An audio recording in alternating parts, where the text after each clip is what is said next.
Pendragon.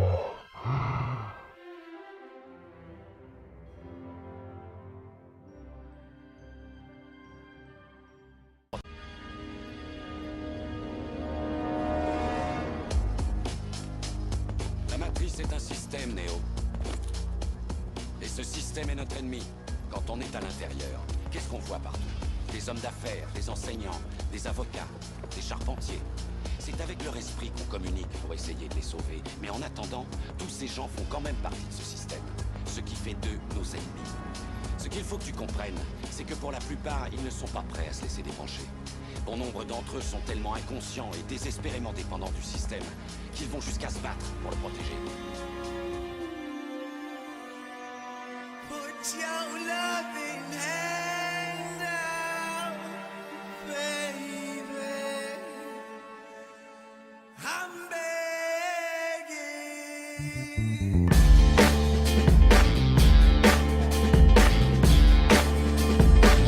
L'animateur télé de TF1, Arthur, s'appelle en fait Jacques, et il a sucé la teub de Mélenchon pour gravir les radios, puis les émissions à moins qu'il ait du talent. Quoi? Par son propre talent, ah, mais laisse-moi rire. Ce trou du cul a tout de même bien charcuté sa grosse tête de bite. Si j'avais eu sa tête à la place de mon cul, j'aurais l'onde de chien.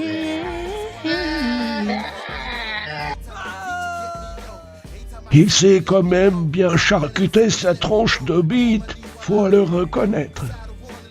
Tu me laisses pas laisser aller couper des culs déjà de mes couilles. C'est moi le narrateur de cette enquête. Alors, comme je disais précédemment, Arthur, dit Jacques de son vrai prénom, a évolué au sommet après des années de suçage de culs de radio en radio. C'est alors que ce con a conduit la tristement célèbre émission des enfants de la télé, avec laquelle il conquit l'empire de la NTF1 et qu'il bâtit son réseau poli, Maître Sépion.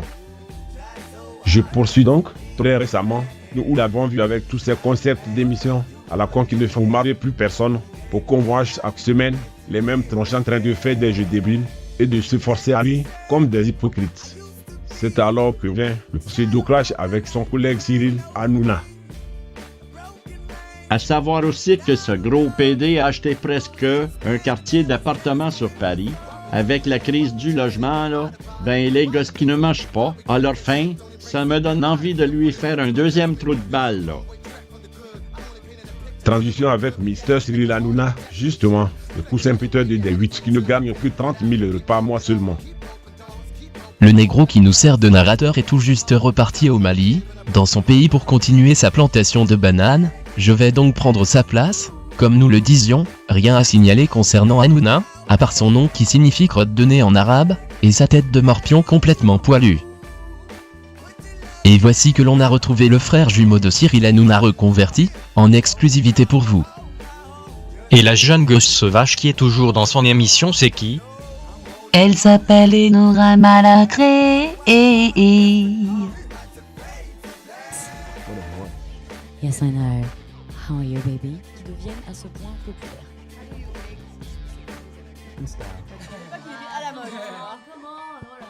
On n'a pas la maladresse de s'allonger comme un homme malagré devant File. Tu crois qu'on joue? C'est chaud. Tu es un laidron mais tu es bien bonne. Bon et bien poursuivons, et passons aux choses sérieuses. Voici le chroniqueur, à la gueule de fuiné au corps de lâche, avec une langue bien pendue, il est à la fois miso-pédo facho naso salo bolos, fait un triomphat, Jean-Marie Adolphe Éric Zemmour.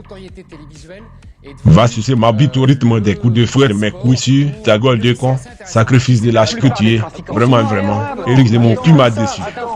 La plupart des trafiquants sont noirs et arabes. La plupart des trafiquants sont noirs et arabes.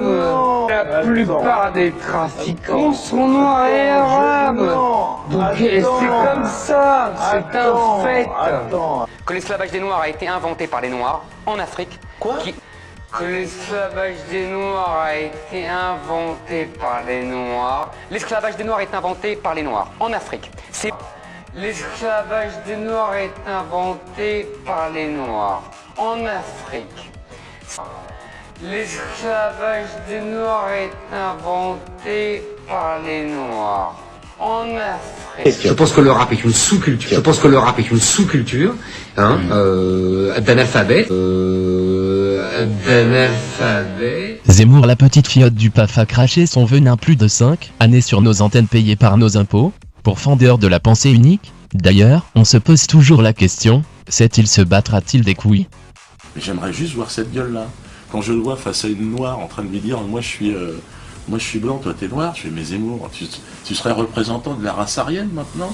Tous tes parents sont nés dans le Maghreb. Vous avez trahi le Maghreb, tu continues à faire. Tu es un Maghrébin. Tu me mens. Regarde ta gueule, on dirait un dromadaire. Ok, tu peux me traiter de singe, mais sois honnête avec moi, Zemmour. Dis-le-moi.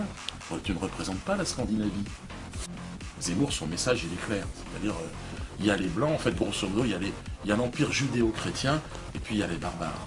C'est ça qu'il est en train de nous dire. Voilà, cela t'aura au moins éclairci les yeux. Mais c'est pas fini, de nombreuses petites biatches de la télévision française arrivent. Si tu veux les secouer avec moi, abonne-toi à ma chaîne, c'est gratuit, ou bien passe ton chemin, et continue à lécher le fion de ces poules mouillées. Fuyez, pauvre fou!